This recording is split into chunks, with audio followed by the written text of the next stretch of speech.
அலைக்கும் வரஹ்மத்துல்லாஹி வபரகாத்துஹு. எனக்கு கொடுக்கப்பட்டுள்ள தலைப்பு உண்மையான சுதந்திரம் என்பது எது? சுதந்திரம்னா என்ன? ஒரு மனுஷனோ இல்ல ஒரு பெண்ணோ அவங்களுடைய வாழ்க்கைய தனியாக சுதந்திரமாக உரிமைகளுடன் வாழ்வதே சுதந்திரம் என்று சொல்றோம்.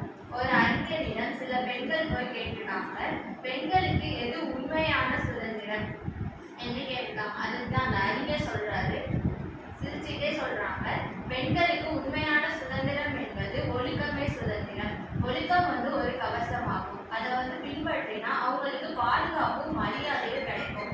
எந்தெந்த விஷயத்துல பெண்கள் ஒழுக்கத்தை கடைபிடிக்க வேண்டும் அப்படின்னா, ஃபர்ஸ்ட் ஆடை அணிவது, 2 சிந்தனை, 3 செயல்.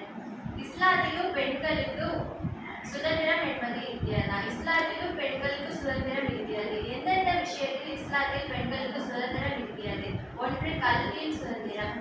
பெண்கள் படிக்க வேண்டாம் என்ற மனதை மாற்றி எல்லோரும் படிக்கணும். ஏன்னா கல்விதான் ஒரு நாட்டுடைய அல்லது ஒரு குடும்பத்தின் வளர்ச்சியின் அடித்தளம் என்பதை நாம் அனைவரும் உணர வேண்டும். தொழிலில் சுதந்திரம். எந்த துறையில் இருந்தாலும் வேலைகளில் இருந்தாலும் பெண்கள் ஆண்களை போலவே தன் திறமைகளை நிரூபிக்க முடியும். அப்படி அவங்க திறமைகளை நிரூபிக்க வெளியே வரும் பொழுது அவங்களை இழிவுபாடு செய்யாம ஊக்குவிக்க வேண்டும். முடிவெடுக்கும் சுதந்திரம். ஒரு தன் வாழ்க்கைய எப்படி முடிவெடுக்கணும், நாம் என்ன செய்ய வேண்டும், எந்த செயல் செய்ய வேண்டும் அப்படின்னு முடிவெடுக்க சுதந்திரம் ஒரு பெண்ணுக்கு இருக்கு. உடல் மற்றும் மன அமைதியின் சுதந்திரம். அவர்களுடைய உடல் அவங்களுக்கு சொந்தமானது. உடல் பாதுகாப்போடும் மன அமைதியுடன் வாழும் சுதந்திரம் பெண்களுக்கு இருக்கு. சுயமரியாதை.